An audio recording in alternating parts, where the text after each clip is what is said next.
அல்லாஹ்வுடைய தூதர் கண்ட போர்கள் என்ற தொடரில் நேற்றைய தினம் உஹது போரை பற்றிய பார்த்தோம்.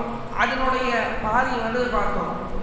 அதனுடைய தொடர்ச்சியாக நேற்றைய தினம் அனஸ் பின் நதர் வீரதீரமாக போரிட்டு கொல்லப்படுகிறார். கடுமையான முறையில் சிதைக்கப்பட்டு அவர் கொல்லப்படுகிறார். இப்படி இக்கட்டான சூழ்நிலைக்கு போர் என்பது போய் கொண்டிருக்கிறது. இந்த நேரத்தில் அல்லாஹ்வுடைய தூதரை அடிக்க வேண்டும், அல்லாஹ்வுடைய தூதரை காயப்படுத்த வேண்டும் என்ற நோக்கத்தில் அல்லாஹ்வுடைய தூதரையும் அடிக்கிறார்கள். எந்த அளவிற்கு என்று சொன்னால், ஜுரிஹ வஜ்ஹுன் நபி ஸல்லல்லாஹு அலைஹி வஸல்லம் யௌம உஹத், உஹதுடைய நாளில் நபி ஸல்லல்லாஹு அலைஹி வஸல்லம் அவருடைய மூஞ்சி காயப்படுத்தப்படுகிறது.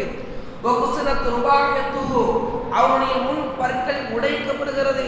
வஹுஷிமத் பைலத்து அலா ரஸிஹி, அவருடைய தலையிலேயே அவருடைய பாதியும் தலைப்பாகையும் உடைக்கப்படுகிறது. மூஞ்சி ஒரு பக்கத்து காயப்படுத்தப்படுகிறது, முன்பல் உடைக்கப்படுகிறது. போர் காலகட்டத்தில் தலைக்கவசம் அணிந்திருப்பார்கள். அந்த தலைக்கவசமும் அந்த தலையோடு சேர்த்து நொறுக்கப்படுகிறது. அல்லாஹ்வுடைய தூதருக்கு கடுமையான முறையில் மூஞ்சிலிருந்து ரத்தம் வருது. ஃபாத்திமா அலி அவங்க என்ன பண்ணுகிறார்கள் என்று சொன்னால், அந்த ரத்தத்தை துடைக்கிறாங்க இருக்கிறாங்க. அலி அலி அவர்கள் அந்த தண்ணி அள்ளி ஊற்றுறாங்க. அல்லாஹ்வுடைய தூதருடைய மூஞ்சில ரத்தம் போய்கொண்டே இருக்குது, நிற்காம போய்கொண்டே இருக்கிறது. இந்த நேரத்தில் ஃபாத்திமா அலி அவர்கள் ஒரு பாயை எரிச்சு அந்த சாம்பலை அல்லாஹ்வுடைய தூதருடைய காயத்தை தேய்க்கிறாங்க. இந்த நேரத்தில் ரத்தம் நின்றுச்சு. அல்லாஹ் நல்ல முறையில் போர் போய் கொண்டிருக்கும் போது அல்லாஹ்வுடைய தூதரை தாக்க வேண்டும் என்ற வெறி பிடித்தவர்கள் அல்லாஹ்வுடைய தூதரை தாக்கினார்கள். இதுல இருந்து என்ன படிப்பினை தெரியுமா? அல்லாஹ்வுடைய தூதர் பத்ர் போரில் ஏராளமான ஸஹாபாக்களை இழந்தார்கள். உஹது போரில் ஏராளமான ஸஹாபாக்களை இழந்தார்கள். அவர்களும் கஷ்டப்பட்டார்கள். என்ன காரணம்? அல்லாஹ்வுடைய தூதர் தன்னுடைய வாழ்க்கையில் 19 போர்களை சந்தித்தார்கள். இவ்வளோ கஷ்டப்படுறதுலே, இவ்வளோ நஷ்டப்படுறதுல என்ன காரணம்? இதற்கான காரணம் என்று கேட்டால், இந்த மார்க்கத்தை மக்களுக்கு மத்தியில் சொன்னதற்காகத்தான். மார்க்கத்தை மக்களுக்கு மத்தியில் சொன்னதற்காகத்தான் பல எதிர்ப்புகள், பல சந்தர்ப்பங்கள், பல அடிகள், பல உதைகள் அல்லாஹ்வுடைய தூதருக்கு வந்துச்சு. இதற்காகத்தான் இவ்வளோ கஷ்டப்பட்டு அழைப்பு பணி செய்ய வேண்டும் என்ற ஒரு நோக்கத்தில் அல்லாஹ்வுடைய தூதர் செய்யப்பட்டார்கள். இன்றைக்கு நம்முடைய காலகட்டத்தில் ஏராளமான சந்தர்ப்பங்கள் இருந்தும் இன்றைக்கு மக்களுக்கு மத்தியில் அழைப்பு பணி செய்ய மாட்டேங்கிறோம். அல்லாஹ்வுடைய தூதர் சொன்னார்கள், பள்ளி முன்னி உலவாயா, என்னிடத்திலிருந்து ஒரு செய்தி கிடைத்தாலும் அது மற்றவர்களுக்கு எடுத்து செல்லுங்கள். இன்றைக்கு மக்களுடைய பார்வையில் அழைப்பு பணி செய்யணும்னா, மார்க்கத்தை எடுத்து சொல்லணும்னா தாடி வச்சிருக்கணும், ஜிப்பா போட்டிருக்கணும், தொப்பி அணிஞ்சிருக்கணும், உள்ள தாயா இருக்கணும் அப்படின்னு தான் நினைக்கிறாங்க. ஆனால் எப்படி கிடையாது. ஒரு செய்தி உங்களுக்கு தெரிஞ்சால் அது மற்றவங்களுக்கு சொல்லுங்க, தெரியாதவங்களுக்கு எடுத்து சொல்லுங்க. நம்முடைய குடும்பத்தில் கூட ஏராளமான இணை வைப்பாளர்கள் இருக்கிறார்கள், தர்காவை வணங்கி கொண்டிருக்கிறார்கள் கூட்டம். நம்முடைய குடும்பத்தில் நம்முடைய சொந்தக்காரர்கள், நம்முடைய எய்த்த வீட்டுக்காரர்கள், அவுலியாக்கு அல்லாஹ்வுடைய ஆற்றல் இருக்கிறது, அவுலியாக்கு அல்லாஹ்வுடைய சக்தி இருக்கிறது, அல்லாஹ்விடத்தில் அவர்கள் பரிந்துரை செய்வார்கள் என்ற ஒரு நம்பிக்கையில் இருக்கின்றார்கள். இப்படி ஒரு கூட்டம். இன்னும் சில கூட்டம் சூனியத்தை நம்பிக்கொண்டு சூனியத்துக்கு அல்லாஹ் நினைத்தால் ஆற்றல் உண்டு என்று சொல்லக்கூடிய ஒரு கூட்டம். இப்படி பல கூட்டங்களாக நம்முடைய குடும்பங்களிலே பிரிந்து கிடக்கிறது. இவர்களிடத்துல போய் சொல்லணும், மார்க்கம்னா இதுதான், அல்லாஹ் ஒருத்தர் தான், அவனை தவிர வேறு எதுவும் கிடையாது, யாரும் கிடையாது என்று மார்க்கத்தை அவர்களிடத்துல எடுத்து சொல்லணும். பல சந்தர்ப்பங்கள் இருந்தும் கூட நம்ம சொல்ல மாட்டேங்கிறோம். நம்முடைய தந்தை இடத்துல சொல்லலாம், தாயிடத்துல சொல்லலாம், நம்முடைய சொந்தக்காரர்களிடத்துல சொல்லலாம். நமக்கு தெரியாத செய்தி, நமக்கு தெரிஞ்ச செய்தி மக்களுக்கு மத்தியில் சொல்லணும். அதைத்தான் அல்லாஹ்வுடைய தூதர் செய்தார்கள். அவ்வளோ கஷ்டப்பட்டார்கள். உஹது போரில் 70 நபி தோழர்களை இழந்தார்கள். அந்த அளவுக்கு கஷ்டப்பட்டார்கள். அல்லாஹ்வுடைய தூதருடைய காலகட்டத்தில் இந்த அழைப்பு பணி செய்ததற்காக எந்த அளவுக்கு கஷ்டப்பட்டார்கள் தெரியுமா? அபூதர் அல் கிஃபாரி இவர்களிடத்தில் அழகான ஒரு சம்பவம், படிப்பினை, மிகப்பெரிய ஒரு படிப்பினை என்ன தெரியுமா?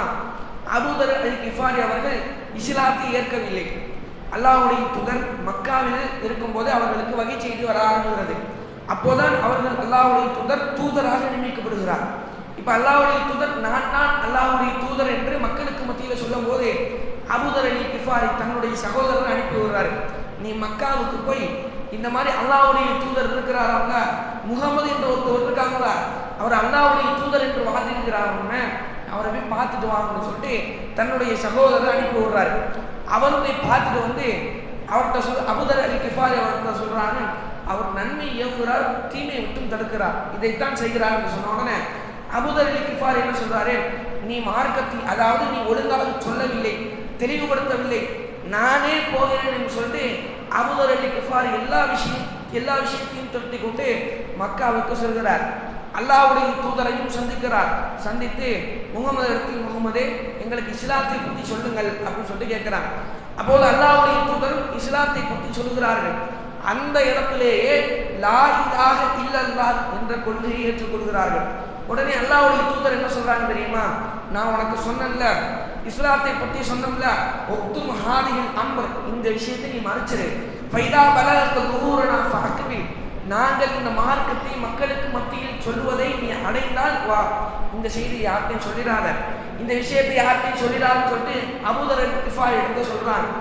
அபூதர் அல் கிஃபாரி என்ன பண்றாரு தெரியுமா, இந்த செய்தியை நான் மக்களிடத்தில் சொல்லியே தீருவேன் என்று குறைஷ் மலையில் ஏறி, குறைஷ் கோத்திரத்தினுடைய மலையில் ஏறி அஷ்ஹது அல்லா இலாஹ இல்லல்லாஹ் வ அன்ன முஹம்மதுர் ரசூலுல்லாஹ், இந்த முகமது இருக்கிறாரே அவர்தான் அல்லாஹ்வுடைய தூதர், அல்லாஹ்வை தவிர அவர் எந்த கடவுளும் இல்லை என்று சொன்ன உடனே அபூதர் அல் கிஃபாரியை போட்டு அடிக்கின்றார்கள்.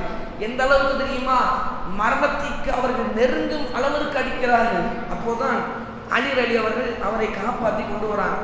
பிறகு அடிப்படுத்தப்படுகிறார்கள், காயப்படுத்தப்படுகிறார்கள். பிறகு சென்று விட்டார்கள். சென்றுவிட்டு அடுத்த நாள் அதே மலையில் ஏறி அஷ்ஹது அல்லா இலாஹ இல்லல்லாஹ் வ அன்ன முஹம்மதுர் ரசூலுல்லாஹ் இந்த கலிமாவை சொல்றாங்க. அப்பவும் போட்டு அடிக்கிறாங்க, பயங்கரமா அடிக்கிறாங்க. அந்த நேரத்தில் திரும்பவும் சொல்கிறார். மூன்றாவது நாளும் வருகிறார். ஒரு நாள் அடிக்கப்படுகிறார், இரண்டாவது நாள் அடிக்கப்படுகிறார், மூன்றாவது நாளும் வந்து சொல்கிறார் அஷ்ஹது அல்லா இலாஹ இல்லல்லாஹ் வ அன்ன முஹம்மதுர் ரசூலுல்லாஹ். இதுதான் சத்தியம், இதுதான் அசத்தியம். எனக்கு சத்தியம் தெரிந்ததற்கு பிறகு நான் ஏன் தயங்க வேண்டும், மக்களுக்கு மத்தியில் போட்டு உடைப்பேன் என்று உடைத்தார். அந்த நேரத்திலும் அடிக்கப்படுகிறார். இவரிடத்திலிருந்து எவ்வளவு படிப்பினை தெரியுமா, ஒத்தாளா போய் மக்களுக்கு மத்தியில மார்க்கத்தை சொன்னார். இன்றைக்கு நாம் மார்க்கத்தை சொல்ல பயப்படுறோம். அவரிடத்துல சொன்னா அவர் எழுத்து திட்டிடுவாரோ, மக்கள் ஏதாச்சும் பேசிடுவாங்கன்னு சொல்லிட்டு இன்றைக்கு சொல்லாம மறைத்து வைத்துக் கொண்டே இருக்கிறோம். பாவங்கள்ல மிகப்பெரிய பாவம் தெரியுமா, இணை வைப்பு. அந்த இணை வைப்பு தான் நம்முடைய சொந்தக்காரர்கள் செய்து கொண்டிருக்கிறார்கள். இந்த தர்காவிற்கு, இந்த அவுலியாக்களுக்கு ஆற்றல் இருக்கிறது, அல்லாஹ்வுடைய ஆற்றல் இந்த அவுலியாக்களுக்கு இருக்கிறது. நம்ம பிரார்த்தனை செய்தால் அது சரிவரும் என்ற ஒரு நம்பிக்கையில் இருக்கிறார்கள். அவர்களிடத்தில் போய் மார்க்கத்தை சொல்ல வேண்டும். இதற்காகத்தான் ஏராளமான சஹாபாக்கள் அல்லாஹ்வுடைய தூதர் உஹது போரில் கூட அழிப்படுத்தப்பட்டார்கள். அந்த அளவிற்கு சோதனையாக்கப்பட்டார்கள். அதற்கு பிறகு அல்லாஹ்வுடைய தூதர் இன்னொரு செய்தியில், அல்லாஹ்வுடைய தூதர் உஹது போரில் அடிபடுத்தப்படுகிறார்கள், அடிக்கப்படுகிறார்கள். உடனே அல்லாஹ்வுடைய தூதர் ஒரு வார்த்தையை சொல்கிறார்கள், அல்லாஹ்வுடைய தூதரை அடிக்கக்கூடிய கூட்டம் எப்படி வெற்றி பெறும் அப்படின்னு சொன்ன உடனே அல்லாஹ் உடனே வசனத்தை இறக்குகிறான், லைஸலக மின் அம்ரி ஷைஉன், முஹம்மதே அதிகாரத்தில் உங்களுக்கு எப்படி கை வந்துச்சு, நான் தானே தீர்மானிக்கணும், நீ வெற்றி பெறுகிறதா அல்லது தோல்வி அடைகிறதா என்பதை நான் தீர்மானிப்பேன், உனக்கு எப்படி அதிகாரத்தில் கை வந்துச்சு அப்படின்னு சொன்னா முஹம்மதை அல்லாஹ் தண்டிக்கிறான். பிறகு இன்னொரு செய்தியில் எப்படி தெரியுமா, அபூ தல்ஹா ரலி அவர்கள் அல்லாஹ்வுடைய தூதரை பாதுகாக்கிறார்கள். அல்லாஹ்வுடைய தூதரை எட்டி பார்க்கும் போதே அபூ தல்ஹா ரலி அவர்கள் சொல்கிறார்கள், அல்லாஹ்வுடைய தூதரை நீங்க எட்டி பார்க்காதீங்க, எதிரிகளுடைய அம்பு உங்களுடைய நெஞ்சில பாஞ்சிரும், எட்டி பார்க்காதீங்கன்னு சொல்லிட்டு அல்லாஹ்வுடைய தூதர் சொல்கிறார்கள். இந்த நேரத்தில் என்ன புரிகிறது தெரியுமா, அபூ தல்ஹா ரலி இப்படி நிற்கிறாங்க, அவங்களுக்கு பின்னாடி அல்லாஹ்வுடைய தூதர் நிற்கிறாங்க. தன்னுடைய நெஞ்சை அல்லாஹ்வுடைய தூதருக்கு கேடயமாக ஆக்கிக் கொண்டு என்னுடைய உயிர் போனாலும் பரவாயில்லை, இந்த இறை தூதருடைய உயிர் போகக்கூடாது என்று தன்னுடைய உயிரை அர்ப்பணித்தார் அபூ தல்ஹா ரலி. இவரிடத்தில் நம் படிப்பினை எடுத்துக்கொள்ளலாம். தன்னுடைய உயிரை விட்டார். என்ன தெரியுமா, அல்லாஹ்வுடைய தூதர் சொன்னார்கள், லா யுக்மினு அஹதகும் ஹத்தா அகூன ஹத்த இலைஹி மின் வலதிஹி வாலிதிஹி வன்னாஸி அஜ்மஈன். உன்னுடைய தந்தை, உன்னுடைய தாய், இந்த உலக மக்கள் அனைத்தவர்களையும் விட நான் உனக்கு நேசத்துக்குரியதாக ஆகும் வரை நீ நம்பிக்கை கொள்ள முடியாது. நீ ஒரு முஃமின் என்று சொன்னால், இறை தூதரை தன்னுடைய உயிரை அளவிற்கு நேசிக்க வேண்டும். தன்னுடைய தந்தையை விடவும், தாயை விடவும், இந்த உலக மக்களை விடவும் அல்லாஹ்வுடைய தூதர் நேசித்தால் மட்டும்தான் நீ நம்பிக்கை கொள்ள முடியும் என்று அல்லாஹ்வுடைய தூதர் சொல்கிறார்கள். நாம் அல்லாஹ்வுடைய தூதரை நேசிக்கிறோமா? இன்றைக்கு காதல் என்ற பெயரில் அந்த பெண்மணிகளை நேசிக்கக்கூடிய இன்றைக்கு இளைஞர்களை பார்க்கலாம். அல்லாஹ்வுடைய தூதரை இன்றைக்கு நேசிக்கிறோமா? எத்தனை நபர்கள் இந்த செய்தி தெரியும்? எத்தனை நபர்கள் அல்லாஹ்வுடைய தூதரை முழு மூச்சாக நம்புகிறார்கள், விரும்புகிறார்கள், நேசிக்கிறார்கள்? எப்படியாப்பட்ட மனிதர் தெரியுமா? நமக்காக, நம்ம இந்த சமுதாயத்திற்காக கண்வடித்த மனிதர் என்று சொன்னால் அல்லாஹ்வுடைய தூதர் தான். இறை தூதர்களுக்கெல்லாம் ஒரு துவா கொடுக்கப்படும். எப்படியாப்பட்ட துவான்னு சொன்னா அந்த துவாவை அப்பயே கட்ட அப்பயே உங்களுக்கு கொடுக்கப்படும். இப்போ ஒரு இறை தூதர் வறுமையாக இருக்கிறாருன்னு சொன்னாங்கன்னா, எனக்கு இந்த வறுமையை விட்டு நீக்குன்னு சொன்னா உடனே அல்லாஹ் வந்து கொடுத்துருவான். அப்படியாப்பட்ட துவா இறை தூதர்கள் எல்லா நபர்களுக்கும் வழங்கப்பட்டது. அந்த துவாவை எல்லா இறை தூதர்களும் பயன்படுத்தி விட்டார்கள். ஆனால் அல்லாஹ்வுடைய தூதர் மட்டும் பல வறுமைகளில் இருந்தாலும், பல சோதனைகள் வந்தாலும், பல இக்கட்டான சூழ்நிலைக்கு தள்ளப்பட்டாலும் இந்த துவாவை நான் இந்த உலகத்தில் கேட்க மாட்டேன், நாளை மறுமையில் என்னுடைய சமுதாயத்திற்கு பரிந்துரை செய்வதற்காக இந்த துவா இருக்கட்டும் என்று அல்லாஹ்வுடைய தூதர் வைத்தார்கள். பல இது நாளை மறுமையில் நடக்கக்கூடிய ஒரு சம்பவம். எல்லா இறை தூதரிடத்திலும் போவார்கள். இஸ்பாலனா இலா ரப்பிக், அடுத்த நபி தோழர் இஸ்பாலனா இலா ரப்பிக். யாருமே நம்முடைய மக்களுக்கு பரிந்துரை செய்ய மாட்டார்கள். கடைசியில் அல்லாஹ்வுடைய தூதரிடத்தில் வந்து யா ரசூலுல்லாஹி இஸ்பாலனா இலா ரப்பிக், உங்களுடைய இறைவனிடத்தில் எங்களுக்காக பரிந்துரை செய்யுங்கள், எங்களை எப்பாவது காப்பாற்றுங்கள், எங்களுக்கு ஏற்பட்ட நஷ்டத்தை பார்த்தீர்களா, எங்களை காப்பாற்றுங்கள் என்று சொன்ன உடனே லாஸ்டாக இறுதி தூதராக அல்லாஹ்வுடைய தூதர் அர்ஷிற்கு கீழே அமர்ந்து யா உம்மத்தி என்று சொல்லி கண்ணீர் விட்டு கதறி கதறி அழுவார்கள். என்னுடைய உம்மத்தை காப்பாற்றி விடு யா அல்லாஹ், என்னுடைய உம்மத் அவர்களை நரகத்தில் போட்டு விடாது என்று கதறி கண்ணீர் வடித்த நபி தோழர் ஒரு இறை தோழர் என்று சொன்னால் நபி ஸல்லல்லாஹு அலைஹி வஸல்லம் அவர்கள் தான். அவர்களை நேசிக்கிறோமா?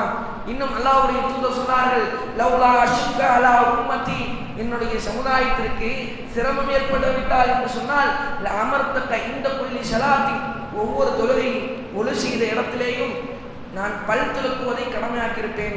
இன்றைக்கு ஐவேளைக்கு ஒழு செய்கின்றோம்ல, இந்த ஐவேளைகளை பல் துலக்குவதை கடமையாக்கியிருப்பேன் என்று சொல்கிறார்கள். சமுதாயத்திற்கு கஷ்டமா இருக்கும், சமுதாயத்திற்கு சிரமமா இருக்கும், அதனால நான் கடமையாக்கவில்லை என்று அல்லாஹ்வுடைய தூதர் சொன்னார்கள். அவருக்காக உயிரை விட நேசிக்க வேண்டும் அல்லாஹ்வுடைய தூதரை. நம்ம அல்லாஹ்வுடைய தூதரை நேசிக்கிறோமா? அவர்களை விரும்புகிறோமா? விரும்பியனுடைய வெளிப்பாடு என்ன? அல்லாஹ்வுடைய தூதருக்கு கட்டுப்படணும். இன்னைக்கு எத்தனை நபர்கள் அல்லாஹ்வுடைய தூதருக்கும் அல்லாஹ்வுக்கும் கட்டுப்பட மாட்டுக்கிறோம். அப்படியே அந்த உஹது போர் நடந்து கொண்டிருக்கிற நேரத்தில் பல சம்பவங்களும் நடக்குது. அப்போ எதிரி படையினுடைய தலைவன் அபு சுஃபியான் வருகிறார். வந்து நம்முடைய கூட்டத்தை பார்த்து கேட்கிறார். நம்முடைய கூட்டத்தில் பல நபர்களும் கொல்லப்படுகிறார். வந்து கேட்கிறார், அஃபில் கௌமி முஹம்மது உங்களுடைய கூட்டத்தில் இருக்கிறாரு, முகமது தானே உங்களுடைய கூட்டத்துடைய தலைவரே? அபு சுஃபியான் கேட்கிறாரு. முகமது உங்களுடைய கூட்டத்தில் இருக்கிறாரான்னு கேட்கும் போதே அல்லாஹ்வுடைய தூதர் சஹாபாக்களுக்கு சொல்கிறார்கள், நீங்க அவங்களுக்கு பதில் தராதீங்க அப்படின்னு சொன்னோன்னே சஹாபாக்கள் அமைதியாக இருக்கிறார்கள். உடனே அடுத்து கேட்கிறாரு, அஃபில் கோமி அபுபக்கர் உங்களுடைய கூட்டத்தில் இருக்கிறாரா அப்படின்னு கேட்கும் போதே அப்போதும் அல்லாஹ்வுடைய தூதர் சொல்றாங்க, நீங்க பதில் தராதீங்க அப்படின்னு கேட்கிறாங்க. அஃபில் கோமி உமர் உங்களுடைய கூட்டத்தில் இருக்கிறாருன்னு கேட்டோன்னே அப்பவும் சஹாபாக்கள் என்ன பண்றாங்க? பதில் கொடுக்கல. உடனே அபூ சுஃபியான் சொல்கிறார், இவர்களெல்லாம் இறந்து விட்டார்கள், உயிரோடு இருந்தால் பதில் சொல்லியிருப்பாங்க, உயிரோடு இருந்தால் பதில் சொல்றாங்கன்னு சொல்லணும்னே நக்கல அபூ சுஃபியான் சொல்கிறார். உடனே உமர் அலி அவர்கள் எந்திரித்து வந்துவிட்டு, கதப்தயா அதுவல்லாஹி, அல்லாஹ்வுடைய எதிரியே நீ பொய் சொல்லிவிட்டாய், நாங்கள் உயிரோடு தான் இருக்கிறோம், அல்லாஹ்வுடைய தூதர் இருக்கிறார், அபூபக்கர் இருக்கிறார், இந்த நானும் இங்கே தான் இருக்கிறாய், நீ பொய் சொல்லிவிட்டாய் என்று அந்த நேரத்தில் சொல்லுகிறார். அப்போது அபூ சுஃபியான் ஒரு விஷயத்தை சொல்கிறார், இந்த போர் என்பது கிணற்று வாளியை போன்று ஏறும் இறங்கும். உங்களுக்கு வெற்றி கிடைத்தது, அதே மாதிரி இந்த உஹது போர்ல எங்களுக்கும் வெற்றி கிடைத்தது அப்படின்னு சொல்லிட்டு அபூ சுஃபியான் அந்த மக்களுக்கு மத்தியில சொல்றார். இப்படி பல உஹது போர்ல பல படிப்பினைகள் நமக்கு கிடைக்கிறது. அடுத்து பல நபித்தோழர்கள் கொல்லப்படுகிறார். அந்த கொல்லப்பட்ட நபித்தோழரில் அப்துல்லா ரலி அவர்கள், இவருடைய மகன் கதறி கதறி அழுகிறார்கள். அவர் கஃன் துணியை போட்டு கண் முன்னாடி வைக்கப்பட்டது. மகன் பார்க்கிறார், எனக்கு அந்த நபித்தோழர் என்னுடைய தந்தையினுடைய முகத்தை காட்டுங்கள் என்று அழுகிறார். உடனே அந்த கஃன் துணியை தூக்க முயற்சிக்கின்ற போது அல்லாஹ்வுடைய தூதர் சொல்கிறார்கள், நீங்க பார்க்காதீங்க அப்படின்னு சொல்லிட்டு அந்த செய்தியும் போகிறது. அடுத்து முஸ்அப் இப்னு உமைர் மிகப்பெரிய பணக்காரர், இவர் தான் செல்வந்தராக இருந்தார். இன்றைய காலகட்டத்தில் எப்படியாப்பட்ட செல்வந்தராக இருந்தார் தெரியுமா? அவர் ஒரு நறுமணத்தை பூசி வந்தால் எல்லாரும் திரும்பி பார்ப்பாங்களாம். அந்த அளவிற்கு விலை மதிப்பிற்கு ஒரு நறுமணம் முஸ்அப் இப்னு உமைர் இடத்தில் இருந்தது. அந்த அளவிற்கு செல்வந்தராக இருந்தார், அந்த அளவுக்கு பணக்காரராக இருந்தார். அவர் மரணிக்கும் போது எப்படி மரணித்தார் தெரியுமா? ஒரு சிறிய கஃபன் துணியோட மறைக்கிறாரு. அவருடைய மூஞ்ச மறைச்சா கால் தெரியுது, அவருடைய காலை மறைச்சா மூஞ்சி தெரியுது. இந்த அளவிற்கு மார்க்கத்திற்காக என்னுடைய செல்வங்கள் எல்லாம் அர்ப்பணிக்குமாகட்டும் என்று மார்க்கத்திற்காக செல்வத்தை எல்லாம் அள்ளி வீசினார். அந்த அளவுக்கு தியாகம் உடையவர் தான் முஸ்அப் இப்னு உமைர். பல நபித்தோழர்கள், ஒரு நபித்தோழர் அல்லாஹ்வுடைய தூதரிடத்து பக்கத்தில் நிற்கிறார். பக்கத்தில் நின்றுட்டு அல்லாஹ்வுடைய தூதரே, நான் பேரிச்சம்பளை சாப்பிட்டுட்டு கேட்கிறார், இந்த உவது பொருளை நான் கொல்லப்பட்டா நான் எங்கே இருப்பேன் அப்படின்னு கேட்கும் போது அல்லாஹ்வுடைய தூதர் ஒரு வார்த்தை சொன்னார்கள், நீ இந்த உவது பொருளை கொல்லப்பட்டால் சொர்க்கத்தில் இருப்பாய் என்று சொன்ன உடனே தம்பரத்தின் தன்னுடைய கையில் இருந்த பேரிச்சம்பளத்தை தூக்கி எறிந்துவிட்டு காத்தல ஹத்தா குத்தி கொல்லப்படுகின்ற வரை போர் செய்தார். பிறகு கொல்லப்பட்டு விட்டார். இந்த உவது பொருளில் ஏராளமான படிப்பினைகள் போன தொடரில் பார்த்ததுதான். சொர்க்கத்திற்காக அவர்கள் முயற்சி செய்தார்கள். இந்த தொடரிலும் பல நபித்தோழர்கள் கொல்லப்பட்டார்கள். இப்படியே சாதகமாக போகிறது. இந்த தொடரிலிருந்து என்ன படிப்பினை தெரியுமா? அல்லாஹ்வுடைய தூதருக்கு கட்டுப்பட வேண்டும், அல்லாஹ்வுடைய தூதரை நேசிக்க வேண்டும். நாம் மக்களுக்கு மத்தியிலே அழைப்பு பணியை சொல்ல வேண்டும். எந்த விஷயமாக இருந்தாலும் எவ்வளவு சத்தியம் இது தெரிந்துவிட்டால் மக்களுக்கு மத்தியிலே போட்டு உடைக்க வேண்டும். அதுதான் நம்முடைய கடமை. உஹது போரில் ஏராளமான நபித்தோழர்கள் கொல்லப்படுகிறார்கள். இறுதியில் நம்முடைய சமுதாயத்திற்கு தோல்விதான். அல்லாஹ்வுடைய தூதர் தோல்வி அடைந்து விட்டார்கள். எதிரி படைகள் அந்த ஜெயிச்சு விட்டாங்க. இந்த நேரத்தில் உஹது போர் என்பது முடிவடைகிறது. கொல்லப்பட்ட சஹாபாக்களை எல்லாம் அடக்கம் செய்கிறாங்க. அல்லாஹ்வுடைய தூதர் ஜனாசா தொழுகையை வைக்கிறார். இந்த நேரத்தில் உஹது போர் முடிகிறது. இந்த தொடரிலிருந்து நமக்கு பெறக்கூடிய படிப்பனை அல்லாஹ்வுடைய தூதரை நேசிக்க வேண்டும். அழைப்பு மணியை மக்களுக்கு மத்தியிலே சொல்ல வேண்டும். உங்களுக்கு ஒரு செய்தி தெரிகிறதா, தந்தை இடத்தில் சொல்லுங்கள், தாயிடத்தில் சொல்லுங்கள். எவர்களுக்கெல்லாம் தெரியவில்லையோ அவர்களுக்கு இந்த மார்க்கத்தை எடுத்து சொல்லுங்கள். ஏனென்று சொன்னால் அவர்கள் நாளை மறுமையில் நரகத்திற்கு போவார்கள். நிரந்தர நரகம். இந்த தர்காவெல்லாம் வணங்கி கொண்டிருக்கிறாங்கள, இணை வைத்துக் கொண்டிருக்கிறார்களே, அவர்களுக்கெல்லாம் நிரந்தர நரகம். அதனால நம்ம தான் அவர்களுக்கு எடுத்து சொல்ல வேண்டும்.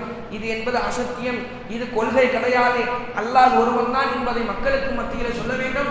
தன்னுடைய உயிர் மூச்சு போகின்றவரை மார்க்கத்தை மக்களிடத்தில் எடுத்து சொல்ல வேண்டும் என்று சொல்லி என்னுடைய இந்த உரையினை நிறைவு செய்கிறேன். வாயிரதான அல்ஹம்துலில்லாஹி ரப்பில் ஆலமீன். அஸ்ஸலாமு அலைக்கும் வரஹ்மத்துல்லாஹி வபரகாத்துஹு.